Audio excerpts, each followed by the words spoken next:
Bem-vindos ao curso Advanced Networking e Content Delivery na AWS.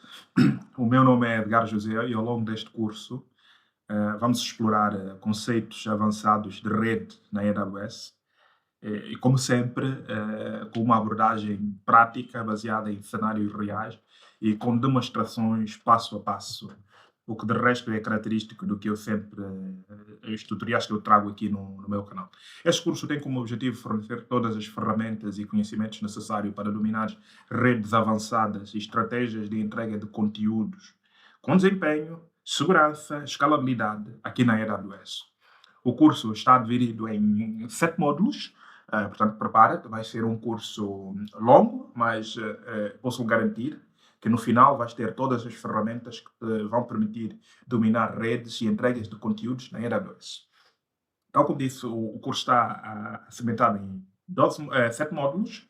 Nos primeiros módulos vou falar sobre redes avançadas, interligação de ambientes, segurança e monitorização aqui na AWS, que são os cornerstone das redes aqui na AWS, esses elementos que eu falei. Nos últimos módulos, nos últimos 2 módulos, vamos então aprofundar os nossos conhecimentos nos temas de entregas de conteúdo com baixa latência. Vamos também trocar a segurança avançada com firewall e gestão de DNS com aqui na AWS com o Route 53. Como aí, a apresentação aí à frente mostra, neste primeiro módulo vamos falar, vamos começar pela base, não é? Vamos falar sobre, primeiramente vamos entender um bocadinho sobre como a infraestrutura global da AWS é concebida, está espalhada. E depois vamos falar vamos falar sobre redes, não é? Como funciona uma VPC ou uma rede normal no mundo real ou numa rede física. E depois vamos ver como é que a AWS, como é que as redes funcionam aqui na AWS. Vamos entender conceitos sobre redes, IPs, gateways, grupos de segurança, network access controllers e finalmente vamos fazer então um laboratório prático para consolidar tudo aquilo que nós aprendemos aqui. Tal como disse, vamos começar primeiramente por falar sobre a infraestrutura global da AWS. A infraestrutura global da AWS está organizada em regiões. Estas regiões são zonas geográficas distintas e dentro de cada uma dessas regiões existe, encontramos zonas de disponibilidades que são data centers independentes, mas interligados entre si. Este modelo permite criar soluções altamente disponíveis e tolerantes à falha.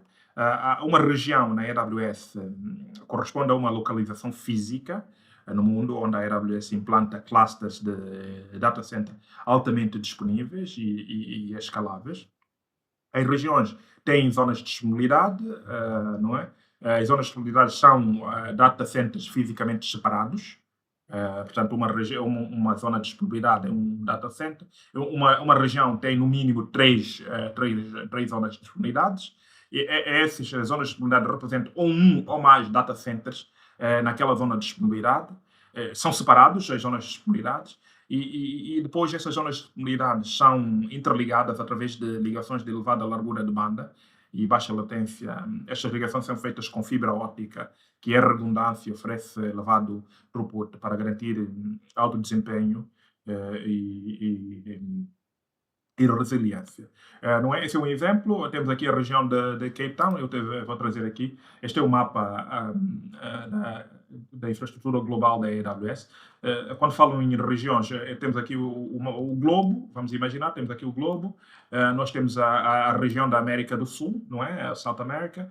Se formos aqui na região da América do Sul, temos 2 regiões na South América. Temos uma região em São Paulo, que tem 3 zonas de disponibilidade. Temos a região do Chile, que está a ser criada, ainda não está disponível. Portanto, na América do Sul temos apenas uma região ativa, que é de São Paulo, com 3 zonas de disponibilidade. Tal como disse, e recorrendo aqui à apresentação, Esta é uma região, a região de São Paulo. A região de São Paulo, eu disse que cada região tem um mínimo de 3 zonas de disponibilidade, não é? Portanto, teria 3 zonas de disponibilidade e uma zona de disponibilidade representa um ou mais data centers, não é? Depois, estas zonas de disponibilidade estão ligadas através de fibra óptica de alto throughput. Portanto, regiões, zonas de disponibilidade. Para além de zonas de disponibilidade, a AWS também tem estas chamadas zonas locais, ahm, que são extensões da infraestrutura da AWS, localizadas próximas de grandes centros urbanos. Essas zonas locais são ideais para aplicações com requisitos de latência extremamente baixa, como jogos online que precisam mesmo de baixa latência, porque e realidade aumentada, não é? Ou processamento de vídeos em tempo real. Tipicamente, este tipo de serviços são disponibilizados em zonas locais. Para além disso, a AWS também oferece o Outpost. O Outpost, essencialmente, são servidores da AWS com todo o serviço da AWS embutido, que a AWS disponibiliza para clientes que quiserem comprar, não é, estes servidores e utilizar os serviços da AWS nos data centers locais. A AWS disponibiliza esses servidores e nós podemos pegar esses servidores e instalá-los no nosso data center. Os benefícios dessa arquitetura não serve apenas para melhorar o desempenho, também é concebida assim para responder a requisitos de conformidade e regulamentação. Em alguns países, a legislação obriga que os dados permaneçam dentro do território nacional, por exemplo, e, portanto, com esta arquitetura, a AWS permite, naturalmente, que para aqueles países, para as áreas onde há as regiões da AWS com as zonas de comunidade, nós podemos criar a infraestrutura dentro das regiões que são mais locais possíveis do nosso local, não é? Para obedecermos a questões de conformidade e de lei, não é? Portanto, em suma, este é o que compreendo o conceito de infraestrutura global, as regiões, zonas locais, zonas de disponibilidade, zonas locais e outras. Isso é importante nós entendermos estes conceitos, porque eles tornam-se a base, tornam-se fundamentais quando nós estivermos a implementar redes aqui na AWS. Portanto, agora é importante, antes de falarmos concretamente das redes na AWS, é importante alinhar os conceitos básicos de redes tradicionais. Tipicamente, numa rede convencional, nós encontramos alguns elementos que nós encontramos, que vemos aqui na imagem. Tipicamente, nós temos um router, não é? Que tem duas interfaces, uma externa e outra interna. O router é responsável por encaminhar o tráfego entre as diferentes redes. Depois, nós temos um switch que permite com que existe a ligação entre os dispositivos dentro da LAN. Os firewalls controlam e filtram o tráfego de rede com base em políticas de segurança que nós definimos. Portanto, em suma, esse é um modelo daquilo que é uma rede típica, uma rede tradicional típica, não é uma convencional. E este modelo continua a ser um modelo fundamental, não é? E na AWS podemos recriar este modelo de forma virtual, beneficiando de muito mais flexibilidade, porque isso aqui é hardware físico. A expansão disto torna-se um bocadinho trabalhoso, não é? Já quando a AWS traz isso, né, para as redes, torna-se muito mais flexível e muito mais fácil de escalar esta rede. Não é? Portanto, do ponto de vista de como a AWS traduz cada um destes elementos, tal como disse, na AWS, as redes passam a ser disponibilizadas como serviços de software altamente disponíveis que operam dentro de uma VPC, os serviços de redes que operam dentro de uma VPC, que é o Virtual Private Network. A VPC é uma rede privada, dedicada, onde todos estes elementos que nós vemos aqui coabitam. Agora, do ponto de vista literal da tradução de cada um dos elementos, como é que é a AWS, o router, por exemplo, aqui na AWS são transformados em tabelas de roteamento que definem para onde o tráfego deve ser encaminhado, não é? Perdão, deixa eu só ver, ok.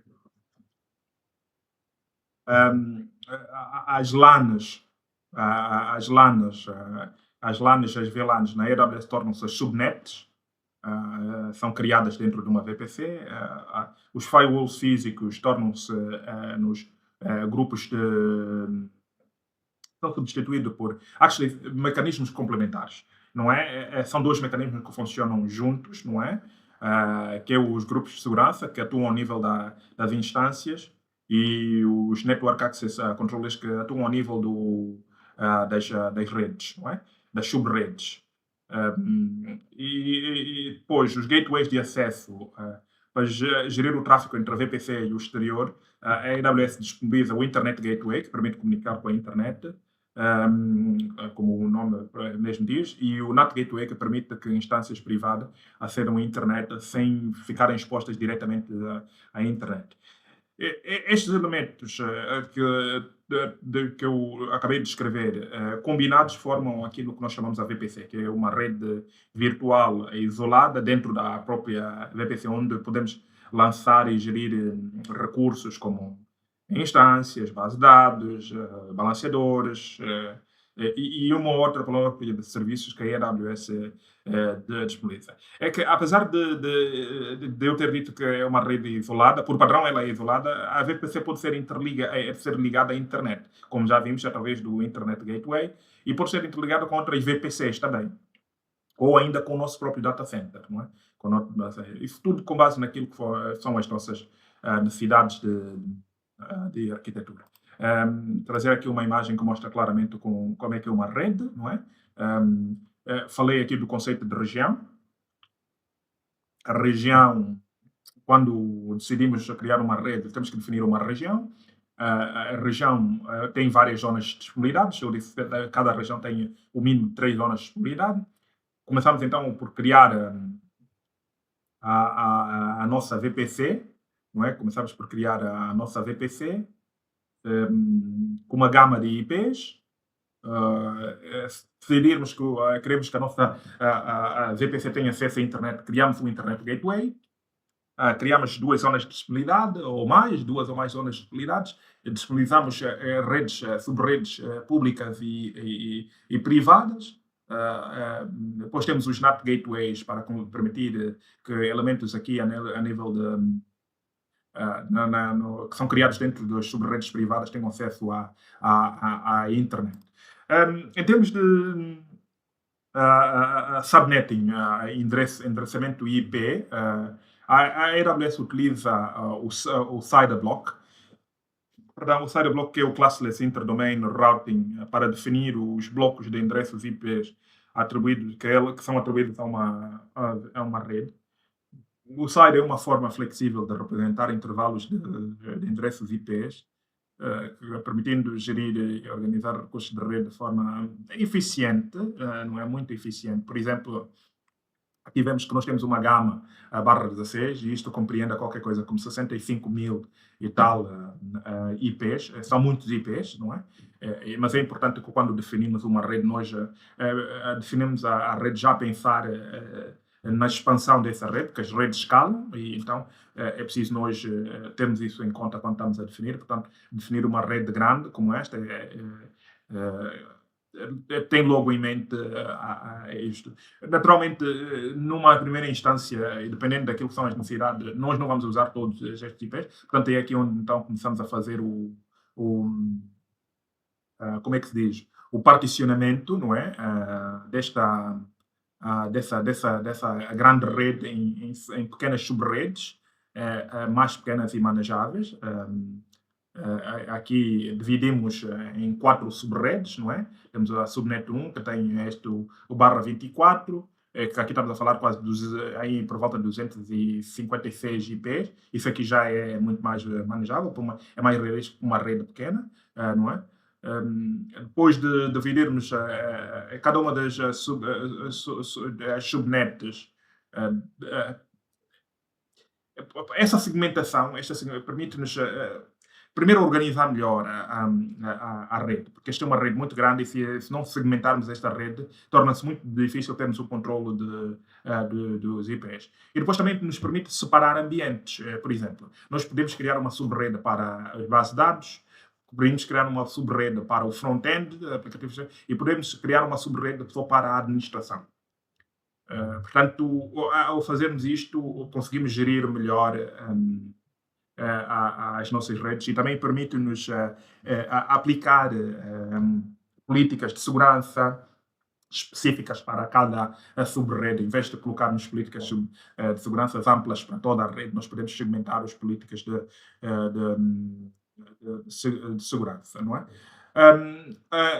Há aqui um elemento que preciso chamar a atenção, que nós quando definimos as sub-redes, se nós esgotarmos os IPs todos desta rede ou das sub-redes, nós não conseguimos expandir a rede. Não é possível pegar nesta rede, expandir esta rede e alterar esta rede. Não é possível. Aqui a AWS não permite. O que nós podemos fazer, sim, criamos uma nova sub-rede e por inerência do facto de que as sub-redes aqui, ou as redes, têm uma peculiaridade que quando nós criamos tabelas de roteamento, existe uma rota local que permite com que essas sub-redes todas comuniquem entre elas. Portanto, se consumirmos os IPs todos distribuídos nessa sub-rede e quisermos aumentar o número de IP, só temos que criar uma nova sub-rede a partir desta rede da RedMine e a partir deste momento as redes, aquela sub-rede pode ser usada para estender esta rede e que, tal como eu disse, como elas têm a particularidade de poder comunicar entre elas, dentro delas, nós então podemos usar aquela sub-rede para estender esta rede. Mas agora, expandir esta não é possível. A terceira alternativa a esta seria criar uma segunda VPC, desde que, quando formos criar uma outra VPC, a gama dos IPs não sejam as mesmas, têm que ser diferentes, não façam overlapping. Nós depois podemos, então, interligar duas VPCs e a segunda VPC servir como uma extensão dessa. E isso depois nós vamos cobrir em módulos mais lá à frente, como interligar as VPCs, não é? Para recapitular o que vimos, sabemos que na AWS uma rede virtual é chamada de VPC, não é? Esta VPC é definida por blocos de IPs. Deixa-me trazer aqui o site. É definida por um bloco de IP, a gama de IPs, não é? E a partir dessa gama de endereços, podemos dividir a gama em sub-redes, não é? Podemos configurar tabelas de rotas para controlar o tráfego entre sub-redes e para o exterior. Podemos associar um gateway de internet, como vemos aqui, à nossa sub-rede. Podemos criar internet gateways para que instâncias em sub-redes privadas possam aceder à internet. Portanto, em suma, isto é aquilo, como é estruturado uma rede, uma rede aqui na AWS. Naturalmente, as redes, ao definirmos uma rede privada na AWS, a segurança dos serviços que vamos disponibilizar deve ser o centro das nossas atenções e decisões. E é aqui onde entram esses dois elementos que eu falei mais aí no princípio, que é o grupo de segurança, os grupos de segurança e os NACLs, não é? Que são mecanismos de controle de tráfego na AWS. O grupo de segurança funciona como um firewall a nível da instância e são stateful. A nível das instâncias, são stateful. O que é que isto quer dizer? Significa que mantém o estado das ligações. Se um pedido de entrada for permitido, ou for permitido entrar, a resposta de saída também é automaticamente autorizada. Ainda que não tenhamos, mesmo que não tenhamos regras explícitas definidas no grupo para o efeito. Esta é a natureza de um serviço stateful. As características dos grupos de segurança é que os grupos de segurança são associados diretamente às instâncias ou às máquinas virtuais. Os grupos de segurança definem regras tanto para tráfego de entrada inbound como tráfego de saída outbound. O tráfego de saída todo o tráfego de saída, isso por omissão, o tráfego de saída é permitido, não é? Que é o outbound, todo o tráfego é permitido. Os grupos de segurança estão sempre associados a uma VPC e podem ser reutilizados em várias instâncias. Portanto, essas são as características dos grupos de segurança. Já os NACLs, as NACLs atuam num nível mais amplo, que é a nível das subredes, não é? Diferentes dos grupos de segurança, os NACLs são stateless, não mantêm o estado das ligações, ou seja, para permitir tráfego bidirecional, precisamos de criar regras para entrada e saída, separadamente, ao contrário do stateful, não é? Que a resposta de saída é automaticamente autorizada. Aqui no Stackle nós temos que especificamente criar regras específicas para quer a entrada para a saída, não é? As características dos NACLs, eles aplicam-se às subnets, o que quer dizer que as regras têm incidência sobre todas as máquinas virtuais que são criadas nessa subnet, nossa subrede.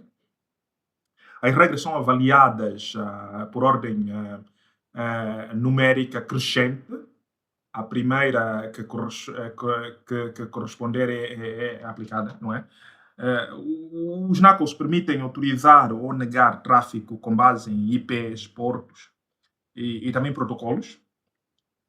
São úteis para proteger grandes redes, né, redes inteiras, porque nós aplicamos as regras do NACL sobre a LAN e, portanto, tudo aquilo que está por trás da LAN, consequentemente, fica tem aquelas regras aplicadas a ela. Os grupos de segurança e os NACLs complementam-se, não é? O grupo de segurança protege, oferece proteção ao nível das instâncias, enquanto que os NACLs oferecem proteção a nível das subnets, não é? E juntos formam uma camada de segurança em duas frentes, não é? Os grupos de segurança, por sua vez, é granular permite um controle granular em cada instância, enquanto que os NACL oferecem uma proteção ampla sobre os segmentos inteiros de rede. Este modelo em camadas é essencial para garantir isolamento, resiliência e conformidade com qualquer arquitetura que existe. Ora bem, vamos então, esta mais uma vez mostra aqui um exemplo do grupos de segurança. Não vamos tocar muito sobre as regras, nem falar muito sobre isso, porque nós vamos ter um módulo onde vamos tocar vamos falar especificamente, extensivamente sobre os grupos de segurança e os Network Access Control List e outros serviços de segurança da AWS. Vai ser mais lá para frente. Para já vamos passar por uma pequena demonstração onde vamos meter em prática toda essa teoria que nós aprendemos aqui. Vamos criar uma VPC com este side block, vamos criar duas redes, não é? Redes privadas e públicas. Vamos então meter em prática aqui isto. É preciso terem atenção que antes de criar qualquer recurso é importante selecionar a região, não é? Que é importante por causa de questões de conformidade, tal como eu disse mais lá atrás. E outra coisa é, a AWS por default cria VPCs defaults em cada região. Quando nós criamos uma conta, a AWS vai automaticamente criar uma VPC em cada uma das regiões onde é permitido criar. Ok? Portanto, essas são as regiões que nós temos VPCs e para provar isso, eu estou aqui na região de Northern Virginia, vou agora à região de Cape Town e verão que eu tenho uma VPC aqui na região de Cape Town. Isto porque é só para dizer que todo o serviço que é disponibilizado na AWS, que nós disponibilizamos na AWS, tem como base uma VPC. Isto é de forma ou de forma explícita ou implícita. O que é que eu quero com isso dizer? Esta VPC é criada, quer nós queiramos ou não. Ou por nós, explicitamente, chegamos aqui, como vamos ver nesta demonstração, criamos a VPC, ou de forma implícita, quando nós criamos um serviço. A VPC é criada, ok? Portanto, não temos como dar volta a isto, e isso é o que é, e nós temos que que seguir aquilo que a AWS define. Vamos então começar a criar a nossa VPC. Ao criarmos a nossa VPC, há aqui duas opções. Tem a opção completa, a VPC EMU, que a AWS cria logo uma espécie de um padrão de uma VPC, e nós só temos que definir o nome. E a AWS depois cria o resto, que é zonas de disponibilidades, as subredes públicas, duas subredes públicas, duas subredes privadas. Não criam NAT Gateway, tal como disse. E depois nós só temos que clicar no clique, temos que pressionar no Create VPC, que ele cria. Não é isso que nós queremos vir aqui e criar uma VPC, vamos chamar ela de Practical Lab VPC, é só que vamos chamar. Vamos definir esta gama de IPs, são os tais 65 mil IPs. Definimos aqui naturalmente o IPv6 para a nossa gama de IPs. Não vamos definir IPs IPv6, mas se quiserem, aqui nós vamos limitar com IPv4, melhor. Aqui em termos de tenancy, a tenancy é o hardware ou a infraestrutura onde nós queremos criar a nossa rede. Por default, ele cria a nossa rede numa infraestrutura dedicada, mas se vocês quiserem, numa infraestrutura partilhada. Se vocês quiserem numa infraestrutura dedicada, é só chegarem aqui e escolherem isso. Atenção que isto acarreta custos, não é? Porque estamos a dizer que queremos uma infraestrutura dedicada só para nós, portanto, obviamente que isso tem custos e é preciso ter isso em conta. Criamos então a nossa VPC. Após criarmos a nossa VPC, eu prefiro sempre chegar aqui e habilitar logo o DNS Hostname. Isso permite com que as nossas máquinas virtuais que são criadas lá, forem criadas nessa VPC, tenham um hostname, não é? Definimos ali. E a partir daqui vamos então começar a criar as nossas subredes. Vamos criar selecionamos aqui a nossa VPC, onde nós queremos criar essa subrede. Vamos dar um nome, vamos chamar ela Public Subnet AZ1.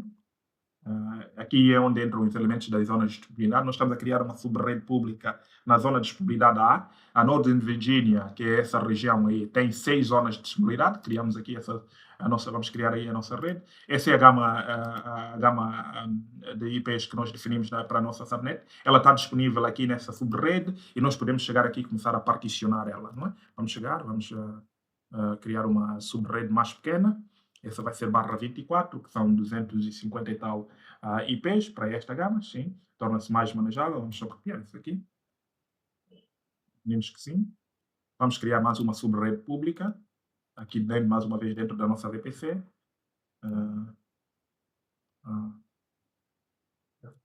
Vamos chamar ela 2 e vamos meter ela na zona de disponibilidade 2.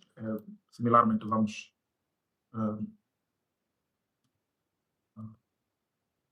ok. 24. Ok. E criamos então. Ok. Neste momento temos, deixa-me ver aqui a nossa VPC, temos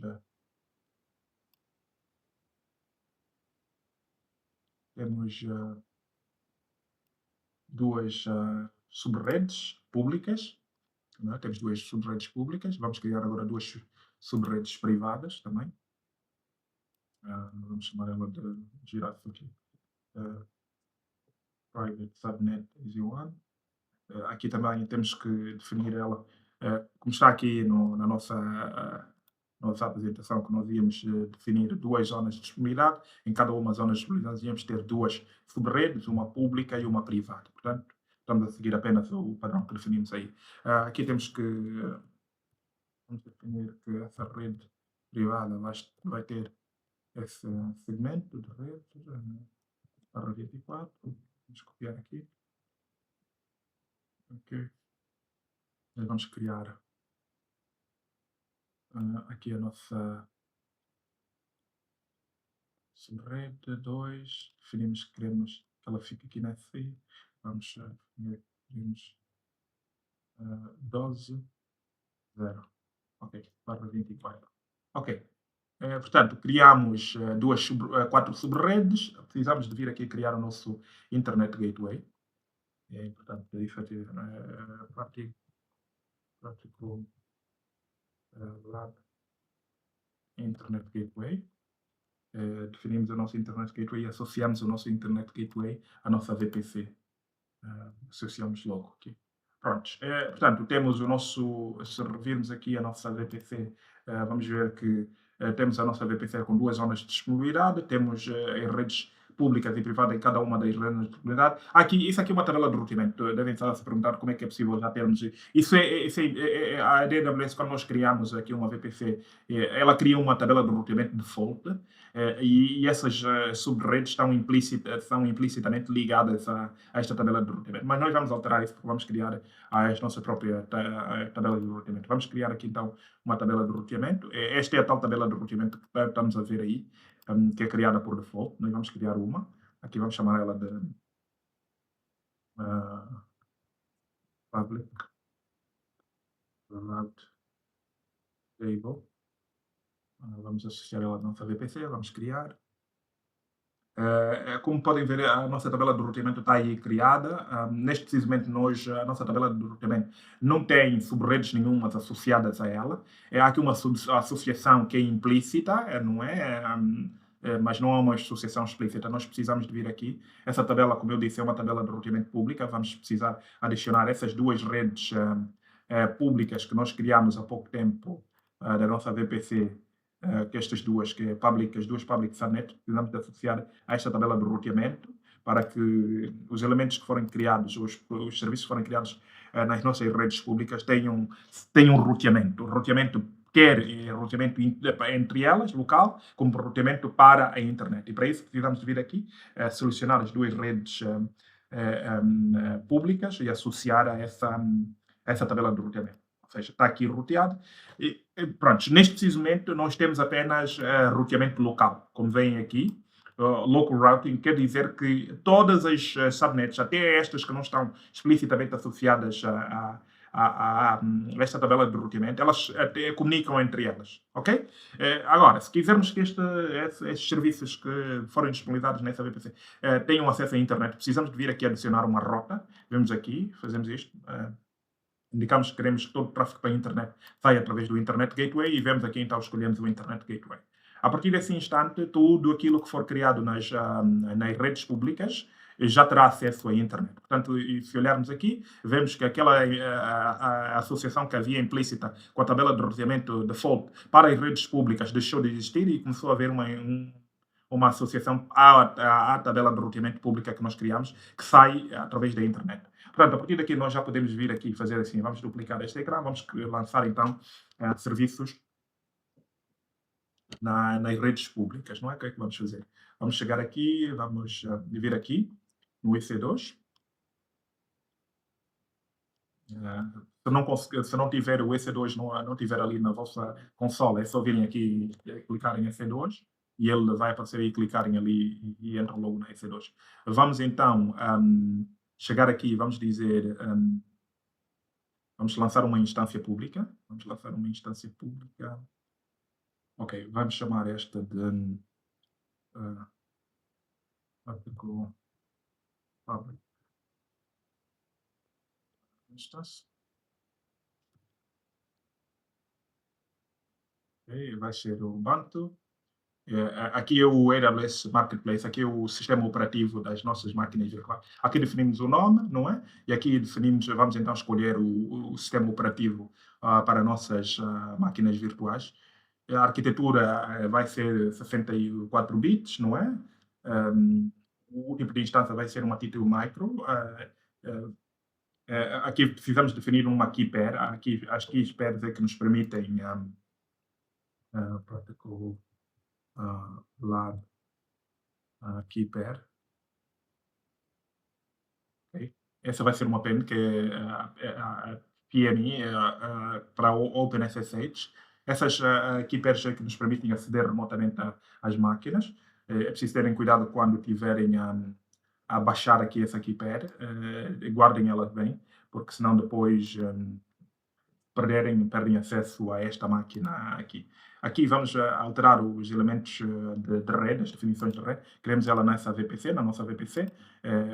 Atenção que, por ser uma instância pública, ela tem que tem que estar na rede pública, vamos meter na subrede pública, vamos habilitar aqui o IP, e aqui começamos então a definir os elementos de segurança. Aqui vamos dizer que public instance security group, definimos então uma regra, essa é uma regra que aparece aqui por default, nós podemos remover e adicionar mais, remover ou adicionar mais regras de segurança. Para já nós só precisamos ter a regra a porto 22 já habilitado, não é? Aqui são configurações de armazenamento, de storage, não é? O disco da máquina vai ter 8 GB do tipo GP3. Podemos adicionar mais um disco se quisermos e mudarmos a configuração do disco, não é? Para o GP3 ou GP2 ou Provision ou discos com outras capacidades, não é? Para já nós, como isto é apenas para demonstração, vamos manter isto aí. Vemos aqui as definições avançadas. Aqui temos várias definições avançadas, tais como podemos adicionar um perfil aqui a esta máquina para permitir com que a máquina tenha acesso a outros serviços da AWS. O hostname, habilitamos o IP como hostname da máquina, portanto a máquina vai ter um hostname que é igual ao IP. O auto recovery permite, se alguma coisa acontecer na máquina e a máquina por algum descuido ela for abaixo, ela vai se auto recover. Shutdown behavior é o comportamento de desligamento, porque nós quando desligamos queremos que ela apenas pare. Podemos alterar isso para terminar, de maneiras que quando nós desligamos a máquina, ou quando paramos a máquina, ela termine. O hibernate, o stop, o que é que nós queremos fazer quando ela para? Simplesmente parar ou ela entra em hibernação. Proteção contra a terminação, podemos habilitar isso aqui. Isto é importante. Assim como proteção para o stop. E estes elementos são importantes para quê? Porque imaginemos que nós temos temos uma aplicação crítica que reside nesta máquina virtual que nós estamos a criar. É importante ter, naturalmente, elementos que salvaguardem, protejam a instância contra um delete acidental ou coisa assim parecida. Aqui o CloudWatch tem a ver com monitoramento. A máquina, por default, vem com monitoramento básico habilitado, o serviço, não é? Mas se quisermos o monitoramento mais detalhado, podemos chegar aqui e fazer. O Credit Specification, isso tem muito a ver com nós acumularmos créditos aqui na AWS, depois tem que compreender como é que se faz para acumular crédito. Nós podemos chegar aqui e indicar que como é que queremos especificar esses créditos aí, não é? Placement group, bandwidth e outras coisas, são outras nuances das máquinas virtuais, que depois exploramos num outro episódio. Aqui, em termos de CPU, nós vamos ver que vamos escolher 2 CPUs, essa máquina vai ter 2 CPUs. Metadatas é importante deixar isso habilitado, o metadata, não é? Porque é o metadata da máquina. E aqui os tags, vamos habilitar tags. E aqui, isto aqui, o user data permite-nos lançar aqui scripts que são executadas no ato de criação da máquina. Portanto, vamos lançar a nossa máquina.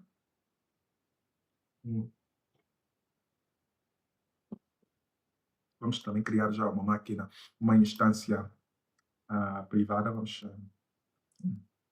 Esta é uma instância pública, não é? Vamos lançar uma instância privada já e depois vamos falar sobre estes elementos. Vamos chegar aqui, vamos meter isso aí, vamos chamar ela de private.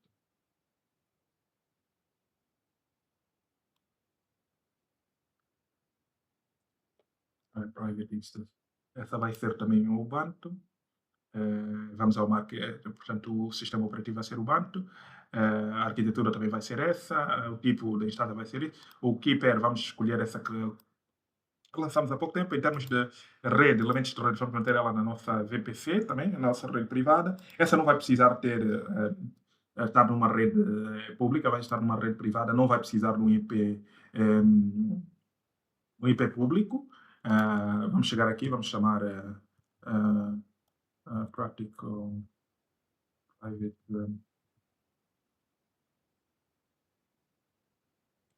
private instance security group. Sim. Vamos deixar também apenas essa regra, que é SSH, e vamos lançar a nossa instância.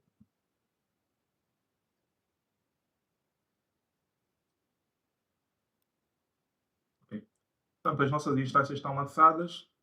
Agora vamos esperar que elas estejam a correr e depois vamos então começar a nossa demonstração. Por lembrar que essa é a instância pública, diz aí Public Instance. Esta, como veem, tem um IP público, assim como também tem um IP privado. Já ao contrário da nossa instância privada, que vimos que não tem IP público, tem apenas o IP privado. E daqui a pouco vamos começar a brincar com as máquinas, que é para perceber a diferença que existe entre uma e outra.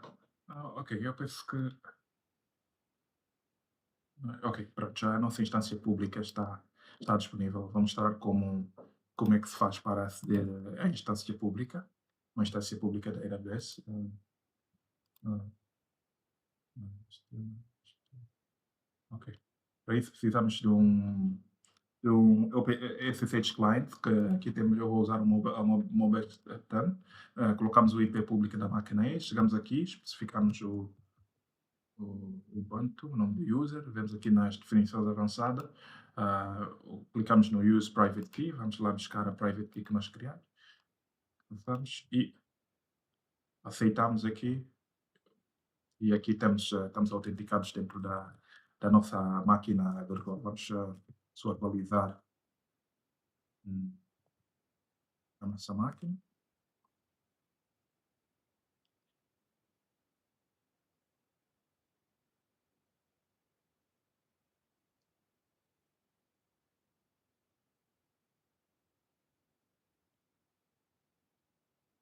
Ok. Ok, portanto, está feito, atualizamos o sistema operativo, vamos instalar rapidamente o Apache. Hum, instalo Apache, Apache 2. Yes, o Apache está a instalar.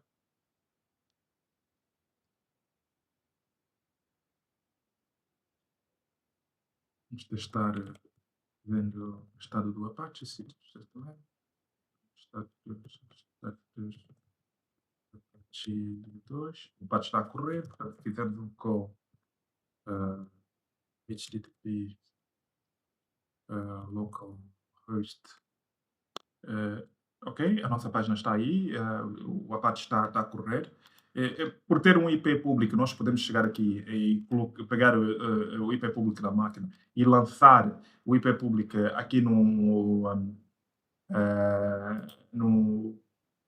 no browser. E em teoria, a nossa página de default do Apache deve aparecer aí. Vamos lá ver. Será que se confirma? Será que se confirma? Não, ela vai ficar aí a morrer, vai ficar aí eternamente a morrer. Nós já vimos que localmente, dentro da própria máquina, a página está disponível, não é? Vimos que localmente, dentro da própria máquina, a página está disponível. Mas agora, eh, em teoria, devia ser possível nós lançarmos a página aqui no browser e acedermos também.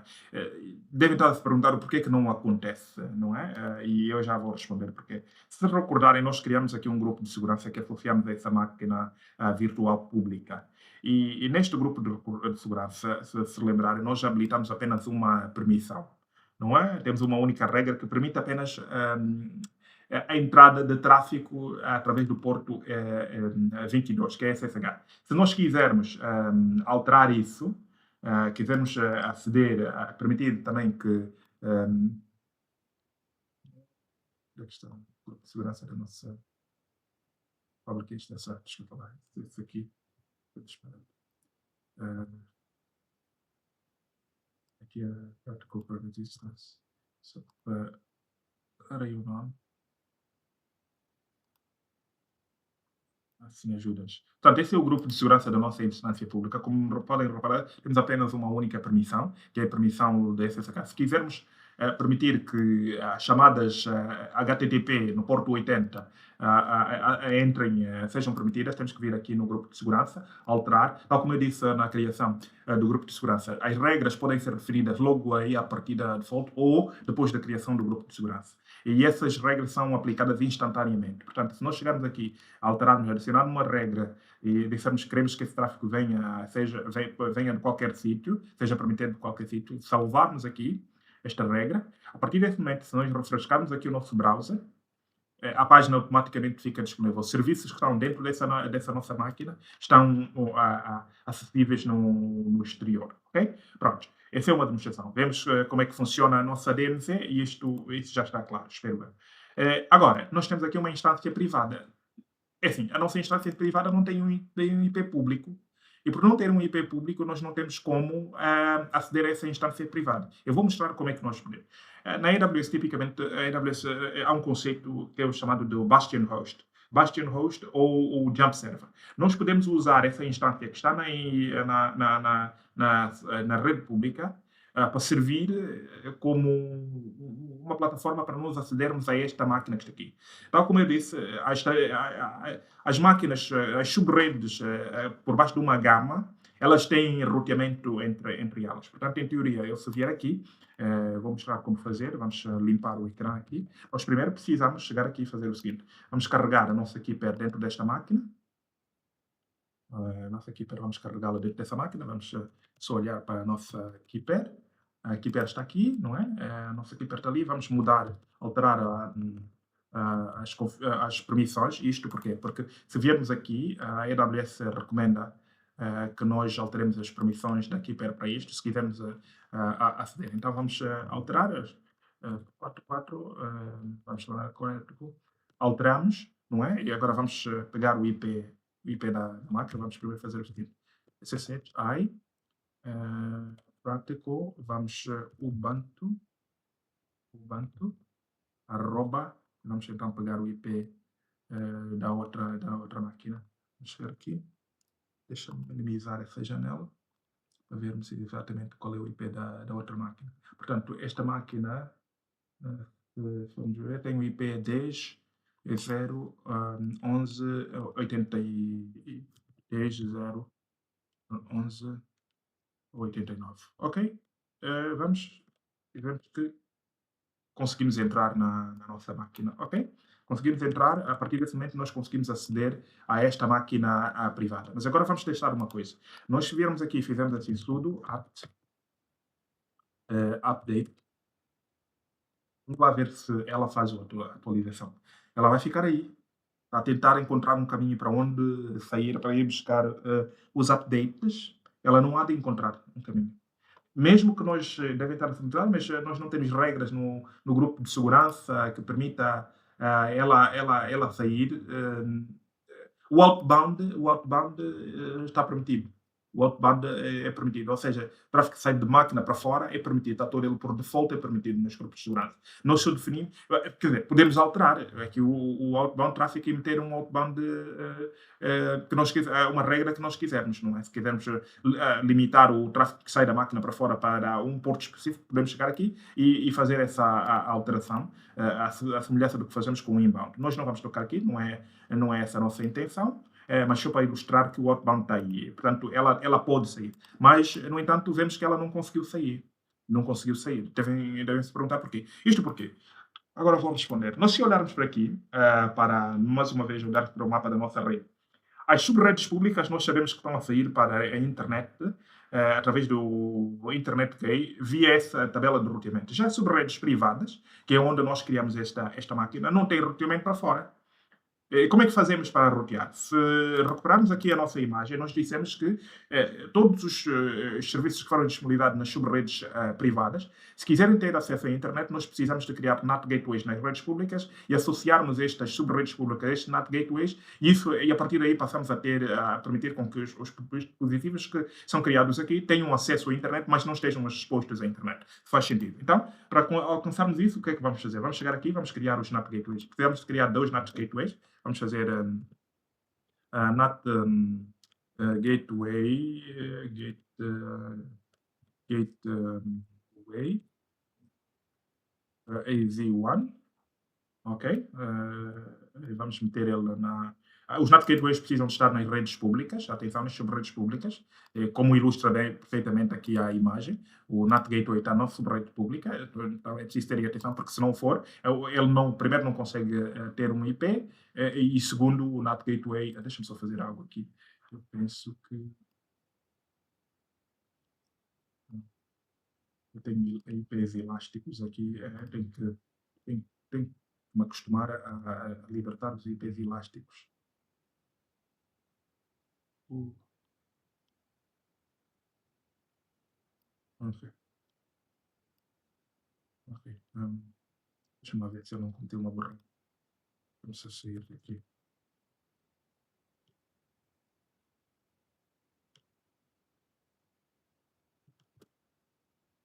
Ok, pronto, não é parecido com aquele IPv ou IPs que estavam aí. Portanto, atribuímos o IP público à nossa instância NAT, ou ao nosso NAT Gateway. Vamos só copiar isso aqui. Sabemos que ela está na zona de disponibilidade A, porque naturalmente nós sabemos que criamos essa rede, subrede pública na zona de disponibilidade A, criamos. Eh,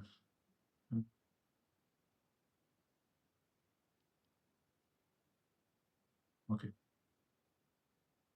ok. Eu como apaguei o Elastic IP, apagou aquele Elastic. Vamos criar um segundo NAT Gateway.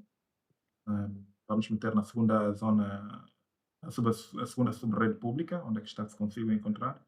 E não estou a ver. Está aqui. Ok.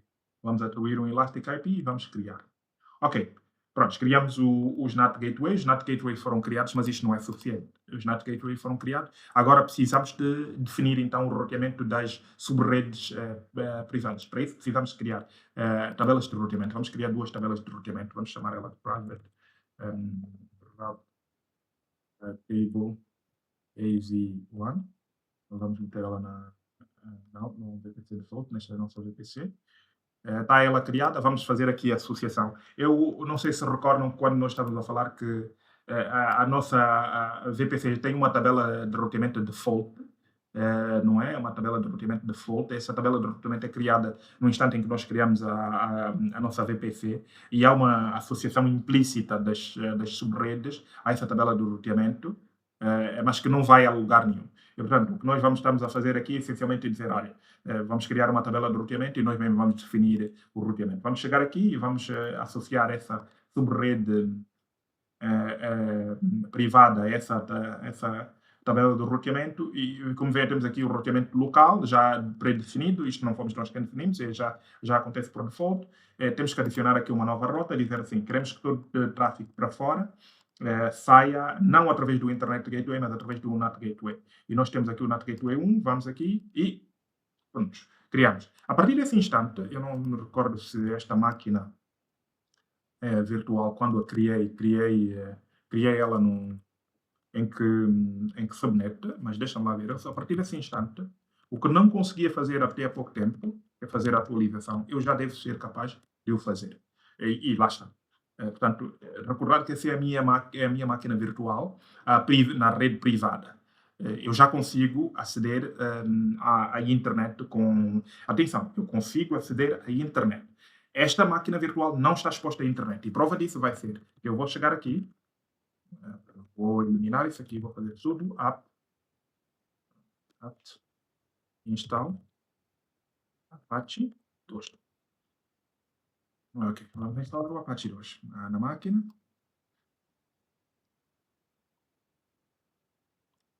Ok, ok. Portanto, o Apache 2 está ali, está instalado. Se nós fizermos o mesmo teste que fizemos originalmente naquela outra, HTTP, e fazermos localhost, a página está disponível. Tem uma página aqui dentro. Este é localhost, atenção. Eu fiz um teste localhost, não é? Localhost e obtivemos a resposta. Mas, se sairmos daqui e quisermos ir aqui fora, quisermos aceder à semelhança do que nós fizemos, atenção que essa é a nossa página, a nossa máquina pública. Se quisermos fazer o mesmo, de sair daqui e acedermos a essa página, nós não temos o IP público. Com IP privado não é possível, porque isto é um IP da LAN. Não é possível aceder à página. Se meter aí, por mais que tentemos, nós não temos acesso aos conteúdos, aos serviços que estão dentro dessa máquina, pelo facto de ela estar numa LAN. Ok? Ela está na LAN, não temos como aceder a este serviço. Portanto, vamos só concluir aqui a criação da tabela de roteamento, só para estarmos conforme aqui, porque eram duas tabelas de roteamento, não é? Vou trazer isto aqui, vou criar, deixa-me só.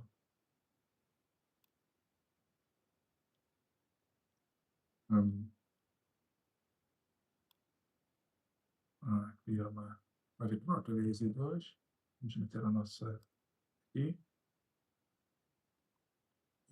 Vamos associar aquela. É a única a sub-rede aí disponível, que é 2. É a sub-rede 2. Ok. E vamos então também criar mais uma rota hum, a sair pelo Internet Gateway, hum, ou por NAT Gateway melhor, 2. E pronto. Isso conclui aqui a criação da nossa VPC. Vamos só recapitular. Nós temos a VPC, com o nome da Practical Labs VPC. Tem duas zonas de disponibilidade, não é? Em cada uma das zonas de disponibilidade temos redes públicas e sub-redes públicas e privadas. As redes públicas saem têm uma tabela de roteamento própria, que é a Public Route Table, que faz o roteamento do tráfego através para fora, para o tráfego externo, através do Internet Gateway. As nossas redes privadas têm também uma tabela de roteamento, cada uma delas, não é? Que está associado ou tem configurado as rotas externas a sair através de cada um dos NAT gateways que criamos. E, portanto, nesta pequena demonstração, nós criamos uma rede completa, não é? Que permite-nos disponibilizar workloads.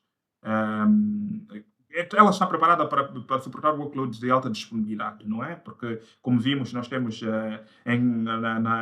nesta subrede que nós criamos duas zonas de disponibilidades e sabemos que as zonas de disponibilidade, o que é que uma zona de disponibilidade representa? São data centers, não é? Um ou mais data centers em cada uma das zonas de disponibilidade. Portanto, no caso de algum desastre numa zona de disponibilidade, nós, quando formos tipicamente, quando nós criamos recursos como máquinas virtuais, nós replicamos, criamos sempre máquinas redundantes para permitir